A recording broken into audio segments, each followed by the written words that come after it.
Movie Alex! Alright guys, Kyler Wilson back for more. You've at this point, I hope, seen my top 10 best films of 2015. These are my top 10 worst films of 2015. Now again, full disclosure, I didn't see every movie last year, but I saw 32 films, and out of those 32 films, I picked 10 that were the worst. So my list might shock you a little bit because there are some really good films on it. Like well-made films. So let's just jump right into it. I lied, I gotta cover something with you real quick.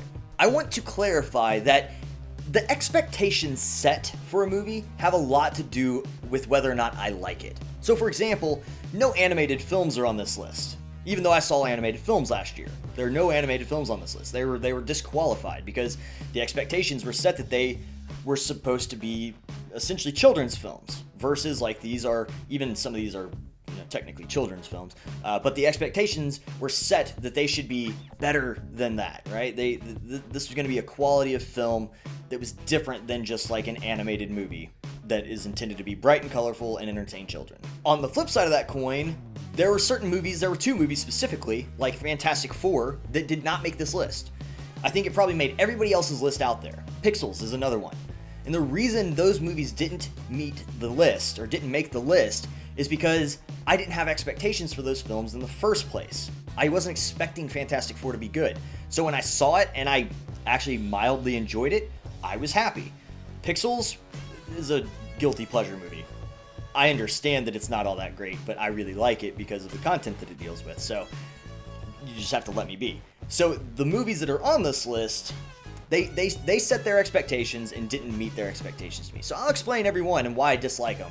But without further ado, number 10, Ant-Man. But Kyler, Yes, troll. Ant-Man is a decent superhero film with good action, good cast, and a good story. Why is it on your list? Because I never believed in this character from the start. If this were a standalone movie, it'd be one thing, but it's not a standalone movie. This is a movie that is supposed to be viewed as a small cog in the greater picture of the Marvel Cinematic Universe. So now I have to accept Ant-Man in with the heroes that they've already given us, which, if you know anything about me, you know that I already don't like Black Widow, I don't like Hawkeye, I don't like Captain America, even though I'm anxious to see Civil War. I don't like them in the MCU because I don't see how they have relevance. Iron Man can kill a bunch of people all at once. The Hulk, bunch of people all at once. Thor, bunch of people all at once. Hawkeye can kill one person at a time. Black Widow can kill one person at a time. Captain America can kill, let's say 5 people at a time, just to be like, give him a handicap, right? Ant-Man is the same way. He can just take on like these little foot soldiers, and he doesn't belong in the MCU to me. So it's supposed to be viewed as a smaller piece of the MCU. I don't buy the character. So was the movie pretty good? Yeah, it actually was a pretty good film, all things considered. But I have to judge this movie on how it's intended to be viewed. It's intended to be viewed all together as one giant universe. It just doesn't meet. Number 9 on my list is one that's unfortunately disappointing, but Crimson Peak. Again, this one really disappointed me. I wanted to like this movie. Guillermo del Toro, it was visually amazing. Excellent acting, but the plot just don't make no damn sense. At the end of the movie, you're gonna be asking yourself one question. Why were there ghosts? Now, this could be a problem with the way that they marketed the film. Again, setting the expectations appropriately. But at the end of the day, what they advertised was a ghost story, and what we got was a story with ghosts in it. And that phrase will come to piss you off by the end of the film, I promise you. Moving on to the 8th film that broke all sorts of records, Furious 7. In full disclosure, I was done with this series after the 3rd film, and I thought there was no way in hell they were going to come back after the 4th film. But damn if they don't just keep cranking them out, even in the wake of the death of their leading man. Now, this may as well be a superhero film for all intents and purposes. I mean, with all the crazy shit that happens in this film, it's a superhero movie. And I'd be okay with that if they just followed their own damn rules. Don't show me one shot where a guy falls 40 feet and lives, and then show me another shot where a guy falls 20 feet and dies, in other words. That's just, like, one thing. Scratching the surface here. That being said, the send-off of Paul Walker was really nice, I have to admit it. They did a really great job with that aspect. And it was a very sensitive aspect, for sure. If you want to turn your brain off, which is not something that I never recommend somebody go watch a movie. Like, you just want to turn your brain off and you go watch and have a good time. But if you really did just want to turn your brain off and sit in your living room and do nothing and just get eye candy, that's it, then you can probably make it through it. Otherwise, this movie is what I like to call skiperific. Number 7 on my list, and the one I'm probably going to get the most shit for, Avengers 2. I know! What? Avengers 2? But I'm telling you, I've seen this movie 3 times at this point, and it's just not very good, guys. It had certain things that were good. I mean, don't get me wrong. It's always, the sound mastering is amazing in the film. The CG looks pretty good for the most part. But the plot? I mean, it's just Avengers 1. With a different bad guy. Literally. I would bet money that they recycled shots. I bet you. The villain in this film is severely underdeveloped. It's just, Ultron and a mindless army of thugs again. And it's like, how do you can't even make me believe that you're gonna kill anybody. I wasn't ever worried about anybody. There was no suspense. How do you watch any of these films and think that they're suspenseful? I just don't understand it. It's not my cup of tea. I liked Avengers 1. And that was I had the biggest problem with that film because it was the biggest corporate sellout movie that ever existed. But I still like that movie a lot. I've watched it 100 times probably. Avengers 2, not so much. If you absolutely love superhero movies, you're probably gonna like it. But for a superhero movie, this is pretty weak, guys. Number 6, Jurassic World. Kind of funny that 3 of the highest grossing films from last year on this list, huh? The very first thing that I asked myself when I saw the preview was, what lawyer approved the building of this park after the events of the first 3 films? And when I can ask that question and immediately shut down your movie, you've got a bad movie. The entire plot shouldn't be able to be disintegrated with one simple question. The CG is bad. The story is bad. The acting is mediocre at best.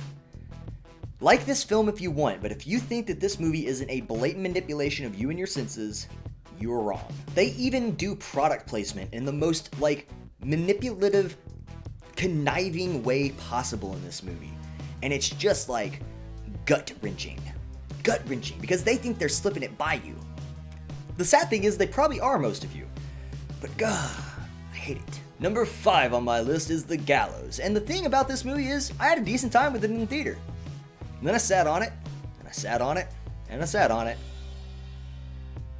Movie doesn't make any damn sense. The one thing I will give this movie is the actors that they cast in the film did a really good job considering the material they had to work with. But at the end of the day, this movie suffers from the same thing all found footage movies suffer from. If you skip it, you won't be missing it, I promise. Number 4 is 50 Shades of Grey. This movie can be ruined with one line of dialogue. I don't love, I f***.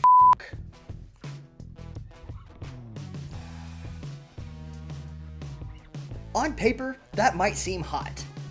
In execution, it's comical. Now, I don't pan this movie the way that everybody else does. It's actually a fairly well-made film, all things considered. But the 2 actors have they have about as much chemistry as oil and water. I mean, it's not good. They did not do a very good job. But it's a fairly well-made movie. Ladies, if you haven't watched it, skip it. Guys, I don't need to address you. Number 3 is very lucky that it didn't end up number 1. It absolutely would have had these other 2 movies not been released, I promise you. Terminator Genisys. This movie is the biggest fucking mess of the entire year. I mean, at least The Ridiculous Six has a story that you can follow and the plot doesn't disintegrate itself within the first 15 minutes of the movie. By the way, Ridiculous Six is not on here because it wasn't released to theaters ever. It went straight to Netflix as far as I know, because it was Netflix original. If it hadn't been, it would absolutely be the worst movie of the year, just so we're all clear. Back to Terminator. If you can get through this movie without wincing, I commend you. The plot is nonsensical, the acting is comical, you can't, the CG looks as good as it did in Terminator 2. That's an issue. I won't say don't see it because I know that there are a bunch of Terminator fans out there like me that I'll watch the next one too because I love Terminator, but God, this is a bad Terminator film. But if you haven't seen it, don't say I didn't warn you. Number 2, that bullshit remake basically shot for shot Poltergeist. I'm not even going to talk about this movie. Just do yourselves a favor, go watch the original Poltergeist. The original Poltergeist.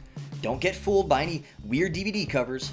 Get the original Poltergeist, go watch it. You don't need to watch this movie. I hate to say that. I hate saying, like, don't see a film, because you can learn what not to do from bad movies, but don't see this film. Okay, it's finally here. Like in the last video, drum roll.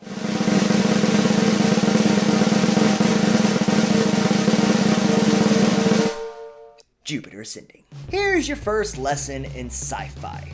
When you make a sci-fi film, either make it in a galaxy far, far away, where you could, like, say maybe there are fantastical things like magic or the Force, or make sure that your sci-fi film doesn't take place on a planet that's a fucking gas giant. See, we have this thing called real science, and we know what Jupiter's made of. So when you go to these shots in this planet where they've got like all this stuff to sit on, blah blah blah.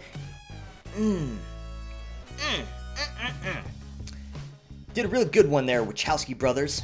I mean, siblings. Also, never combine Channing Tatum and a wolf elf thing. Ever. The ball hair chin thing is just, ugh. Yeah.